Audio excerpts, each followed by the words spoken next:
Salut salut, bienvenue pour une nouvelle vidéo et pour un nouvel update lecture. J'ai envie de dire le dernier du mois, en même temps c'est un petit peu logique.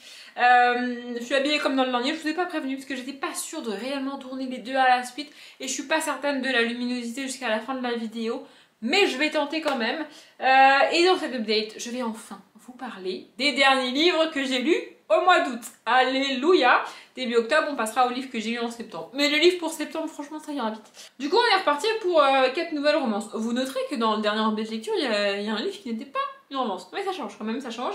On est sur un... Globalement, on est sur un update lecture de l'échec avec 3 abandons, il me semble. Attendez, je vérifie. Oui, c'est ça, 3 abandons.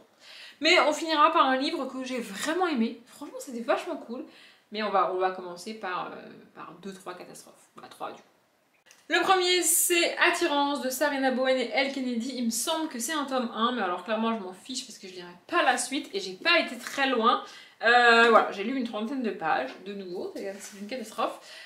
Ici on y rencontre Jess qui, alors l'ouverture du livre c'est ça, elle est en train d'organiser le mariage de son frère, enfin elle a organisé le mariage de son frère et là c'est le dîner de répétition et puis ensuite il y aura le mariage lui-même. Elle a tout fait pour que ça se passe bien et tout, vraiment.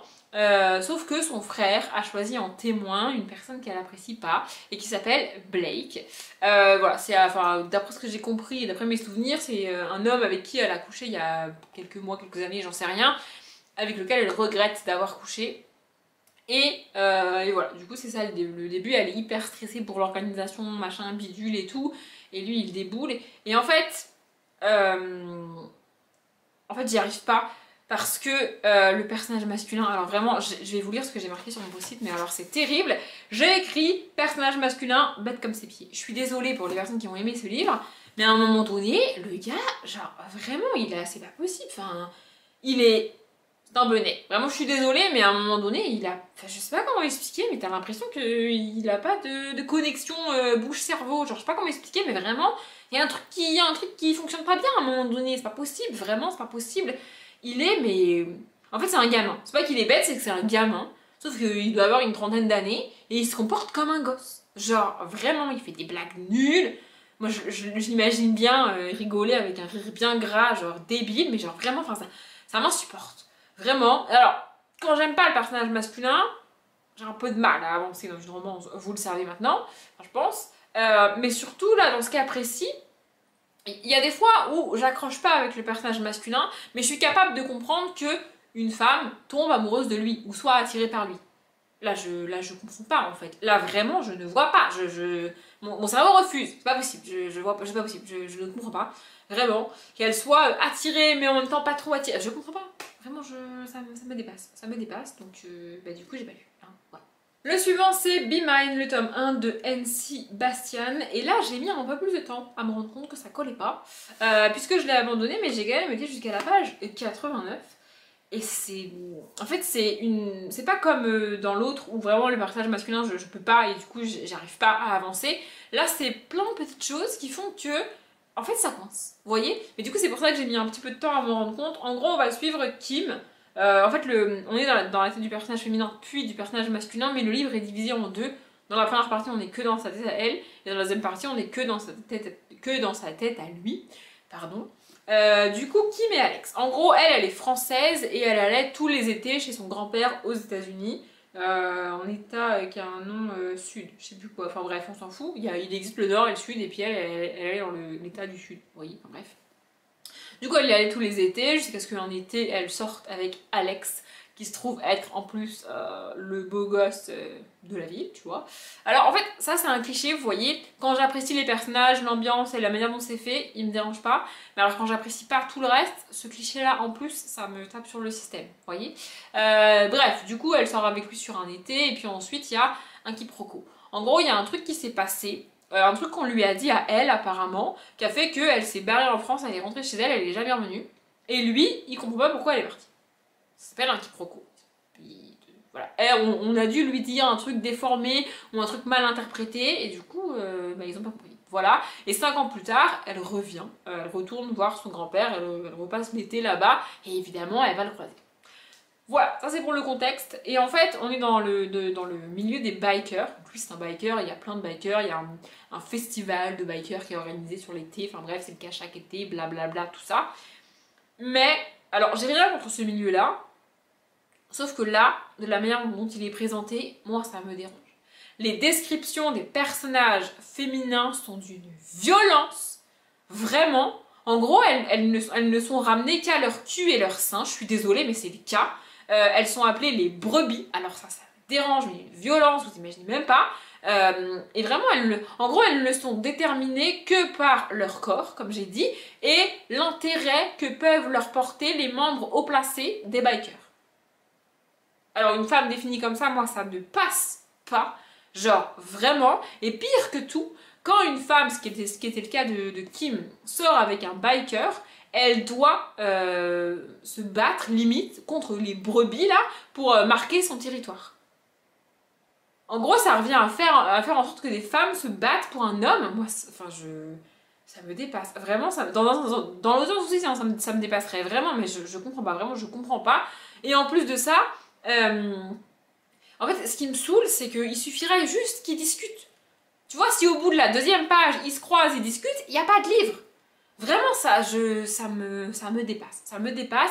Alors, ça arrive quelquefois en romance que ce soit le cas, mais, comment expliquer? Si je suis déjà attachée aux personnages, que je les apprécie déjà, et qu'il y a un quiproquo entre eux, par exemple, c'est le cas dans Love Game de Emma Chase, au bout du 2e ou 3e tome, je crois, ils sont en couple et il y a un truc qui se passe entre eux et ils comprennent pas. En fait, l'un l'autre se comprennent mal et du coup, il y a une presque séparation ou séparation, je sais plus. Mais comme je suis attachée à eux, que j'aime chacun des personnages et que j'aime leur couple, bah j'ai avancé dans l'histoire jusqu'à ce que je sois sûre qu'ils soient de nouveau ensemble. Mais là, j'ai pas envie en fait. Vraiment, j'ai pas envie. Ça m'a saoulée. Du coup, ce que j'ai fait, c'est que j'ai un petit peu avancé pour essayer de comprendre qu'est-ce qui s'était passé entre eux, dans l'espoir que ça me donne envie de continuer. Et du coup, j'ai avancé jusqu'à sa partie à lui. Et alors, être dans sa tête à lui, genre une demi-page, ça m'a suffi. J'ai pris le bouquin, j'ai dit c'est bon, j'arrête. Voilà. Le suivant, c'est Break Your Chains. Ouais, je le tente avec l'accent, de Anna Wendell. Et en fait, j'ai tout simplement, au fil des pages, perdu tout d'intérêt pour ce qu'on me racontait. Et pour les personnages. Du coup, bah, j'ai arrêté. Voilà, tout simplement. Ici, on y rencontre Cameron. Il doit avoir entre 18 et 20 ans, il joue de la guitare et il rêve de vivre de la guitare. Et au début du livre, il va passer une audition pour intégrer un groupe. Du coup, il passe l'audition, il réussit l'audition, et il intègre le groupe et il découvre à peu près au même moment, juste avant ou juste après, je sais plus, que la chanteuse de ce groupe se trouve être la personne qui l'a harcelé quand il était en primaire. Donc, pas ouf. Vraiment, et c'est assez rare quand même qu'on ait une harceleuse comme ça. On a tendance à croire, à tort comme toujours, que les personnes qui harcèlent les autres en ligne ou même directement à l'école, ce sont les hommes, et pas toujours. Vraiment, je pense même qu'on n'est pas loin du 50-50 dans ce cas précis. Je pense notamment au harcèlement sur les réseaux sociaux, mais enfin bref. Du coup voilà, il intègre ça et il rencontre aussi Anna, je crois qu'elle s'appelle Anna. Je sais plus. Non, Anna, c'est le nom de l'Autriche, je confonds toujours. Elena. Voilà, il rencontre aussi Elena, qui vit plus ou moins avec la chanteuse du groupe et son copain, qui est aussi dans le groupe d'ailleurs. Voilà. Du coup, il la croise et tout, il est un peu attiré par elle. En gros, il est intrigué par elle, il aimerait lui parler, la connaître et tout. Mais c'est très long. Genre, vraiment, c'est très très très très long. Là, je suis à la page 77. Depuis qu'ils se sont rencontrés, croisés et qu'il est attiré par elle, bah il s'est rien passé. Genre, vraiment, c'est mou. Je m'ennuie. Je m'ennuie. Vraiment. On te raconte aussi en plus l'enfance d'Elena, qui est d'origine a priori russe, qui a dû fuir. Mais je m'en fous. Genre, vraiment, ça m'intéresse pas. Ce qu'on me raconte ne m'intéresse pas. Tout simplement. Le personnage masculin m'a pas plus enjaillé que ça, je vous avoue. Les personnages féminins, elle est très renfermée sur elle-même, elle a l'air très... Après, elle est immigrée aux États-Unis apparemment, elle a pas de papier parce qu'on l'a embobinée, blablabla. Et du coup, bah, elle est un peu... T'as l'impression qu'elle a tout le temps peur, on l'a très très peu vue en tant qu'adulte dans le bouquin, mais t'as l'impression qu'elle est constamment apeurée. On dirait un petit oiseau. Enfin, je sais pas comment expliquer, mais vraiment. Et du coup, alors peut-être que ça vous donnera envie de lire le bouquin, mais Mais moi, au bout d'un moment, je me suis dit, pourquoi je lis ça déjà? Je sais plus. Bah du coup, j'ai arrêté. Et le dernier, du coup, le seul que j'ai terminé et que j'ai vraiment aimé de cette vidéo, c'est Sexy Little Liars de Linda Cage. Mon accent dans cette vidéo, on adore. Et en fait, c'est 2 romances en une. Et c'est bizarre parce que une fois que j'ai fini le bouquin, je me suis dit c'est dommage, j'aurais vraiment aimé avoir un tome par romance, par couple, tu vois. Mais en même temps, ça servirait à rien. C'est-à-dire qu'une fois que tu as lu l'histoire d'un des 2 couples, ça t'a spoilé complètement l'autre. Tu peux pas, elles sont pas dissociables ces histoires. C'est pas possible en fait. En gros, on suit d'un côté Bella. Enfin, on a Bella, je vais essayer de faire les choses. On a Bella et Garson qui sont frères, enfin qui sont frères et sœurs, qui sont jumeaux, voilà, qui sont assez fusionnels, ils passent beaucoup de temps ensemble, ils s'appellent l'un l'autre et tout, enfin bref. Et Bella, un soir, genre c'était pas du tout anticipé, c'était pas du tout prévu et tout, mais elle va coucher avec Fox, qui est le meilleur ami de Garson, et du coup, c'est bizarre en fait, mais elle s'attend à ce que son frère lui en veuille d'avoir couché avec son meilleur ami, alors que c'est son ami à elle aussi au passage, enfin voilà.